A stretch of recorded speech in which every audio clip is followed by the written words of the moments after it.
तेजल नागरे तुम्हा सर्वांचं स्वागत करते आणि बुलेटिनच्या सुरुवातीला साम टीव्हीची एक्सक्लुझिव्ह बातमी आपण पाहूयात। राज्यामध्ये एका बाजूला औरंगजेबावरनं राजकारण सुरू असताना दुसरीकडे मात्र केंद्र सरकारच औरंगजेबाच्या कबरीला पैसा पुरवत असल्याची धक्कादायक माहिती समोर आलेली आहे। औरंगजेबाच्या कबरी संदर्भातली मोठी बातमी। औरंगजेबाच्या कबरीला केंद्र सरकार पैसे पुरवत असल्याचा आरोप हिंदू जनजागृती समितीने केलेला आहे। 2011 पासून आतापर्यंत 6.5 लाख रुपये गेल्याची धक्कादायक माहिती समोर आली असून औरंगजेबाच्या कबरीसाठी दिले जाणारे पैसे बंद करण्याची मागणी हिंदू जनजागृती समितीने केलेली आहे। दरम्यान या संदर्भात हिंदू जनजागृती समितीचे सुनील घनवट यांच्याशी बातचीत केली आमचे प्रतिनिधी गणेश कवडे यांनी। कॉमस्कोर नुसार आता isakal.com आहे देशातील नंबर 1 ची मराठी न्यूज वेबसाईट। पाहूयात। औरंगजेबाच्या कबरीसाठी आहे ते केंद्रीय पुरातन विभागाच्या वतीने आहे त्या जवळपास 2011 पासून आतापर्यंत 6.5 लाख रुपये आहेत ते देण्यात आलेले असा जनजागृतीकडून आहे तो केला जातो। या औरंगजेबाच्या कबरीसाठी 2011 पासून जर पाहिलं तर 47,000 रुपये दिले, त्याच्यामध्ये 2011-12ला 12-13ला 80,000 रुपये दिलेत, त्याच्यानंतर पुढे पाहिलं 17-18ला 15,000 दिलेले, त्यानंतर 20-21ला 2,55,160 रुपये दिलेले आहेत आणि 2022-23ला 2,60,000हून अधिक रक्कम देण्यात आलेली आहे। म्हणजे आजपर्यंत जवळजवळ ह्या औरंग्याच्या कबरीच्या उदात्तीकरणासाठी 6.5 लाखाहून अधिक रुपये खर्च का करण्यात आले त्याच्यामध्ये की जे राजराजेश्वर मंदिर आहे सिंधुदुर्ग किल्ल्यावरती ह्याला अधिकृत पद्धतीने अन्य पद्धतीने काय विकास काम होत असतील हा वेगळा मुद्दा, परंतु माहितीच्या अधिकाराची माहिती या ठिकाणी मिळाली तर या राजराजेश्वर मंदिराला 1969-70 पासून एक ठराव पास करून त्या ठिकाणी मंदिराला अनुदान देण्यात आलेलं आहे।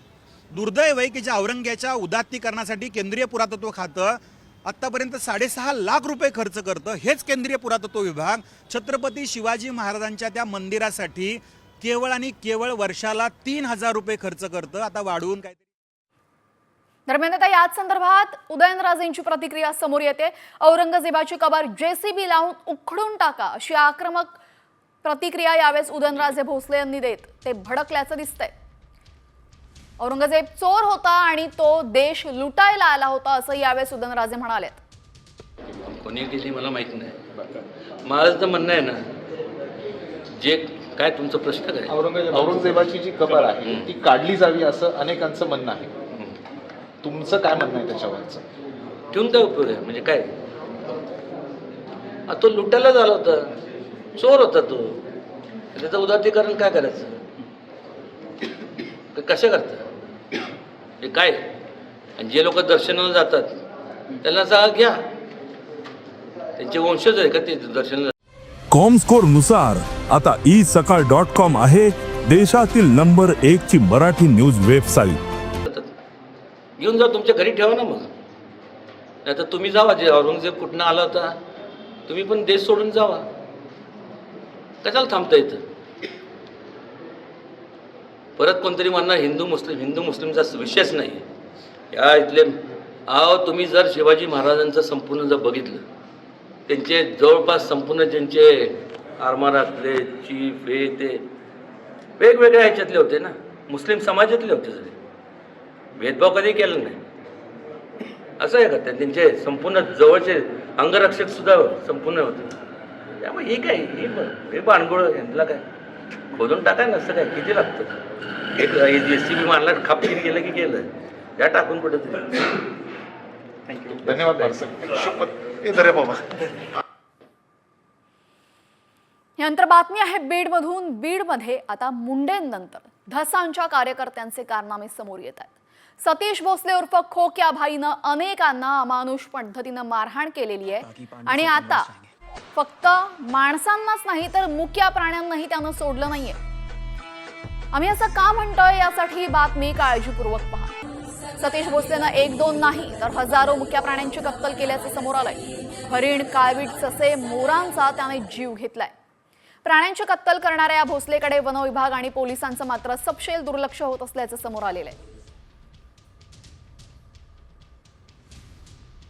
19 तारखेला ते हरणं धरायची जाळी लावली होती, मी संडासला गेलो होतो, त्यावेळेस ती जशी पारची होती ते आली म्हणलं का म्हणून लावली जाळी, तर त्यांनी म्हणले तुला काय करायची, तू कोणी विचारणार, म्हणलं मी मोबाईलची शूटिंग करीन, मी वनरक्षकाला मी कळीन पोलीस लोकायला, पण मारहाण करीनच का, पण परत पुन्हा येईन दुसरे लोक बोलून घेऊन 2 गाड्या घेऊन इतकं मरणाचं मारलं त्याने आम्हाला, इतकं बिनसूत केलं. आणि त्याने ते एक हरण धरलेलं होतं ते पण घेऊन गेले. दिलीपचे दात पडलेत, पोट तुटला आहे आणि दवाखान्यात असताना एखादा पोलीसवाला तिथं आला नाही. SP ऑफिसमध्ये गेलं तर हाकून लावलं आहे.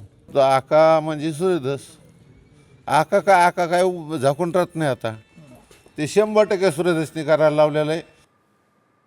दरम्यान सतीश भोसलेनं कुठे आणि किती प्राण्यांची कत्तल केली आहे पाहूयात. तर सतीश उर्फ खोक्या भोसलेने हजारो प्राण्यांची कत्तल केली आहे. आष्टी, शिरूर आणि पाटोदा परिसरात 200हून अधिक प्राण्यांची हरणांची त्यानं शिकार केली आहे. आष्टी, पाटोदा, शिरूरमध्ये 200हून अधिक सशांची कत्तल. सतीश भोसलेकडून आतापर्यंत 200 काळविटांचा जीव घेण्यात आलाय. आणि खोक्या भाईला मोरांच्या शिकारीचाही शौक असून 50हून अधिक मोरांची त्यानं कत्तल केली आहे. दरम्यान आता या प्रकरणानंतर साम टीव्हीने काही सवाल उपस्थित केलेत, पाहूयात. हजारो प्राण्यांची कत्तल, मात्र वनविभागाला माहिती कशी नाही? वनविभागातील अधिकारी आणि कर्मचारी सतीश भोसलेवर मेहरबान झालेत का? खोक्याबाईच्या प्रतापाची माहिती असेल तर गुन्हा का दाखल केला नाही? आणि गुंडागिरी करणारा सतीश भोसलेचा आका नक्की कोण आहे? सतीश उर्फ खोक्याबाईला अटक कधी करणार? आता बातमी सरपंच संतोष देशमुख हत्या प्रकरणासंदर्भातली. सरपंच संतोष देशमुखांच्या हत्येचे फोटो समोर आले आणि त्यानंतर आता त्यांचा हादरवणारा पोस्टमॉर्टम रिपोर्ट समोर आलेला आहे. या रिपोर्टनुसार त्यांच्या शरीराच्या बहुतांश भागांवर मारहाणीच्या जखमा आहेत. मारहाणीमुळे त्यांचं शरीर काळनिळं पडलंय, तर नाकातून रक्त येईपर्यंत त्यांना मारहाण केल्याचं रिपोर्टमध्ये उघड झालंय. कपाळ आणि दोन्ही गालावर मारहाणीच्या जखमांच्या खुणा आहेत. दरम्यान हादरवणारा रिपोर्ट आपण काय आहे सविस्तर पाहूयात. संतोष देशमुखांच्या हनवटी, कपाळ आणि दोन्ही गालांवर गंभीर जखमा आहेत. पोटावर लाथाबुक्क्यांनी मारहाण झाल्याच्या खुणा. नाकातून रक्त बाहेर येईस्तोवर त्यांना मारहाण केली आणि नाकातून रक्त बाहेर येऊन ते सुकलं होतं. छातीवर उजव्या आणि डाव्या बाजूला तसंच बरगडीवर मारहाणीमुळे जखमा. डाव्या खांद्यावर जखमा. मारहाणीमुळे जखमांच्या खुणा काळ्या निळ्या झाल्यात. दंडावर, कोपरावर, मनगटावर, हाताच्या मुठीवर आणि मधल्या बोटालाही जखमा. मांडी, गुडघा तसेच नडगीवर मारहाणीमुळे जखमांच्या खुणा काळ्या निळ्या पडल्यात. गंभीर स्वरूपाच्या मारहाणीमुळे संतोष देशमुखांची पाठही काळी निळी झाली.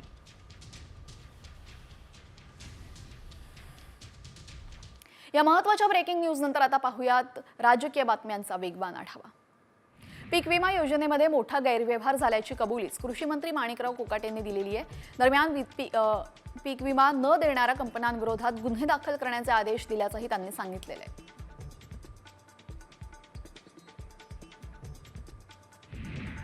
देवेंद्र फडणवीसांनी एकनाथ शिंदेंना आणखीन एक धक्का दिलाय. राज्याच्या केंद्राच्या धर्तीवर स्थापन करण्यात आलेल्या मित्र संस्थेच्या उपाध्यक्षपदावरनं अजय आशरे या वादग्रस्त बिल्डरला बाहेरचा रस्ता दाखवलाय. आता या जागेवर 3 नव्या उपाध्यक्षांची निवड करण्यात आली आहे.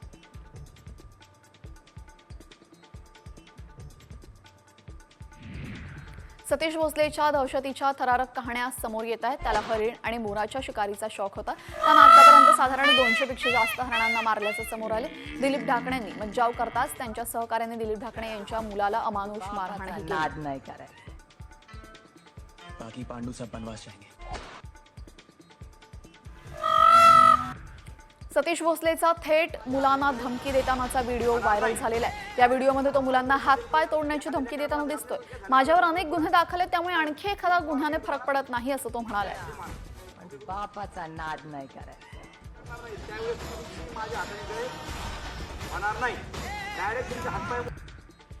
मुंबई काँग्रेस कर्जबाजारी झाली असून काँग्रेसच्या कार्यालयाला आता टाळं लागणं बाकी आहे, असा खळबळजनक खुलासा मुंबई काँग्रेसचे माजी अध्यक्ष संजय निरुपम यांनी ट्विटद्वारे केलेला आहे. कार्यालयाचे 18 लाखांचं भाडं तर 5 लाखांचं वीज बिल थकलेलं आहे. 4 वर्ष अध्यक्ष होतो पण अशी वेळ आली नाही, असा टोमणा निरुपम यांनी लगावला आहे.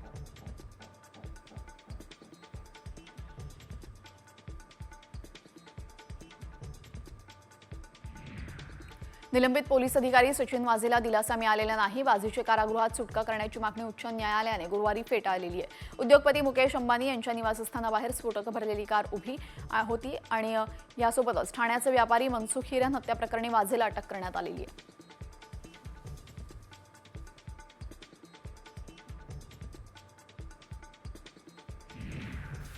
पुणे पालिकेचं वादग्रस्त सांस्कृतिक धोरण रद्द झालेलं आहे. राहुल सोलापूरकरांच्या नियुक्तीमुळे वाद निर्माण झाला होता. साम टीव्हीनं सर्वात आधी बातमी दाखवली.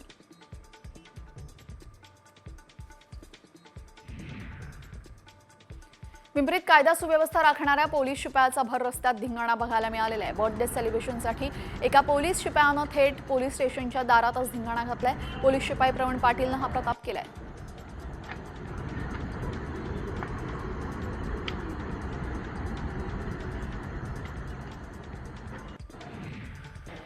क्रिकेटर रोहित शर्मा जिथं क्रिकेट शिकला तो टर्फ म्हाडानं तोडलेला. मुंबईमधल्या स्वामी विवेकानंद शाळेतला टर्फ हटवण्यात आला असून 29 वर्षांपासून रोहित शर्माचे कोच दिनेश लाड तो टर्फ वापरत होते.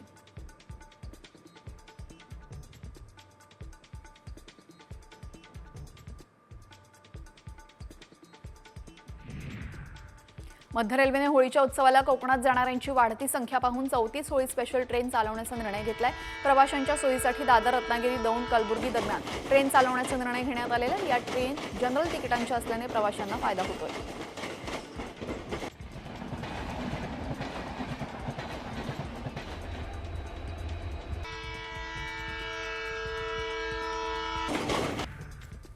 पुण्यामध्ये संगमवाडी रस्त्यावर रस्त्याचं काम प्रलंबित होतं. यासाठी आमदार निधीतून 30 लाख रुपये मंजूर झाले होते.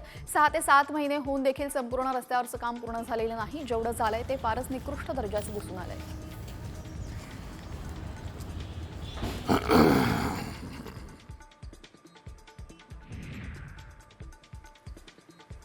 गेल्या 8 दिवसांपासून खराडी, वडगाव, शेरी आणि विमाननगर परिसरामध्ये पाणी टंचाई निर्माण झाली. तसेच काही ठिकाणी दूषित आणि कमी दाबाने पाणी पुरवठा होतो. अधिकारी पाण्याच्या टाक्या भरण्याऐवजी टँकरने पाणी पुरवठा करायला प्राधान्य देत असल्यामुळे नागरिक मात्र संतप्त झाले.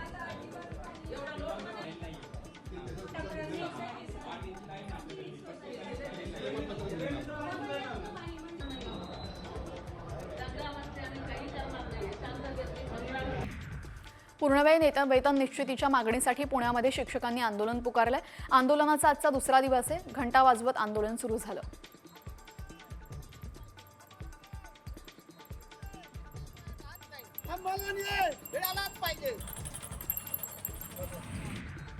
शासकीय आश्रमशाळेमध्ये समग्र शिक्षाच्या धर्तीवर शासकीय आश्रमशाळेसाठी शिक्षक भरती करण्यात येते. संगणक, क्रीडा आणि कला या विषयांच्या एकूण 1,500 पदांसाठी निविदा काढण्यात आलेली आहे. यासाठी शासनाकडून 81 कोटी रुपयांचा निधी याची तरतूद करण्यात आलेली आहे.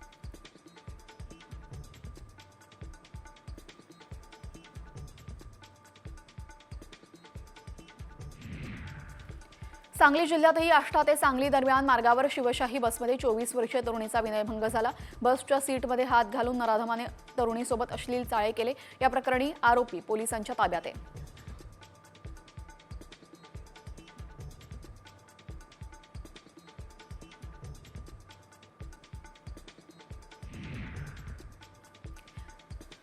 IRS अधिकारी समीर वानखेडे यांची बदली रद्द करण्यात आलेली. मुंबईहून चेन्नईला केलेली बदली कॅटनं रद्द केली. महसूल विभागाच्या बदलीच्या निर्णयामध्ये त्रुटी आणि पक्षपात असल्याचा ठपका कॅटनं ठेवलेला आहे. समीर वानखेडे मुंबईमध्ये NCB विभागाचे संचालक होते.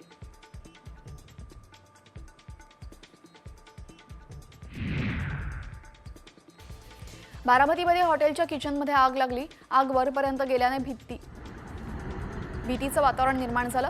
मात्र यामध्ये कोणतीही जीवितहानी झाली नाही. नगर परिषदेच्या अग्निशामक दलाने सतर्कता बाळगून आग विझवण्यात यश मिळवलं.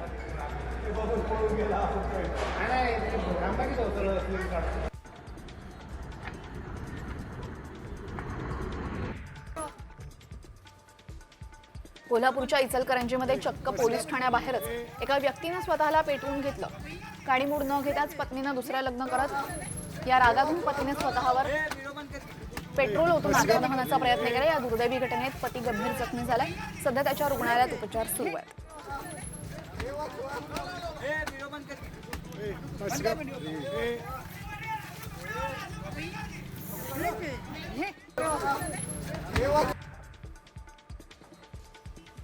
नांदेड जिल्ह्यामध्ये लैंगिक अत्याचाराची घटना समोर आली आहे. शाळेच्या 52 वर्षीय सेवकाने 10 वर्षाच्या विद्यार्थ्यावर लैंगिक अत्याचार केले. पोलिसांनी तात्काळ कारवाई करत आरोपीला बेड्या ठोकल्या आहेत.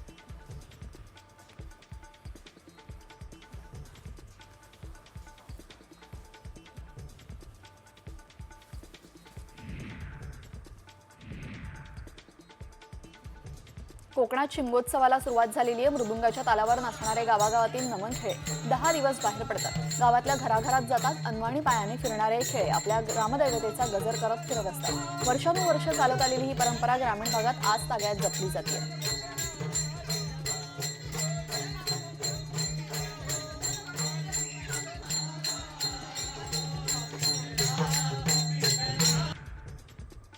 धाराशिवच्या ढोकीमध्ये कावळ्यांपाठोपाठ आता कोंबड्यांनाही बर्ड फ्लूची लागण झाली आहे. त्यामुळे प्रशासनानं कोम्बिंग ऑपरेशन सुरू केलं. त्यांनी आतापर्यंत 507 कोंबड्या नष्ट केल्या आहेत. तर लवकरच उर्वरित कोंबड्याही नष्ट करण्यात येणार आहे. 5 पथकांकडून ही कारवाई केली जाते.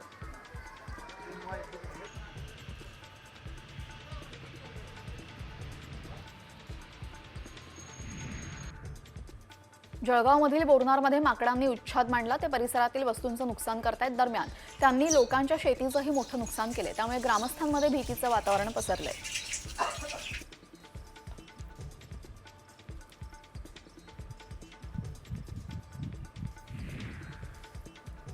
सातपुड्यात पुन्हा शेकोट्या पेटल्यात. दिवसा 37 अंश सेल्सिअस तापमान तर रात्री 9 अंश सेल्सिअस तापमान आलेलं आहे. दिवसभर उन्हाचे चटके आणि रात्री कडाक्याची थंडी अशी परिस्थिती आहे. नंदुरबार जिल्ह्यातील नागरिकांवर वातावरणाचा गंभीर परिणाम होतोय. जळगावमध्ये थंडीचे वातावरण का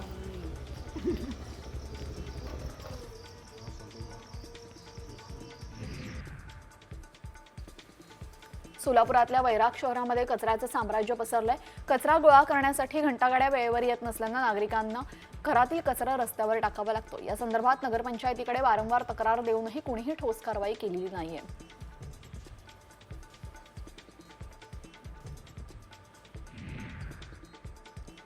सोलापूर हैदराबाद महामार्गावर उमरगा तालुक्यामध्ये गावाजवळ एसटी आणि दुचाकीचा अपघात झाला. एसटी चालकाच्या प्रसंगावधानतेमुळे मोटरसायकलवरील दोघांचा जीव वाचलाय. एसटी बस अपघात सीसीटीव्ही कॅमेऱ्यात कैद झाला.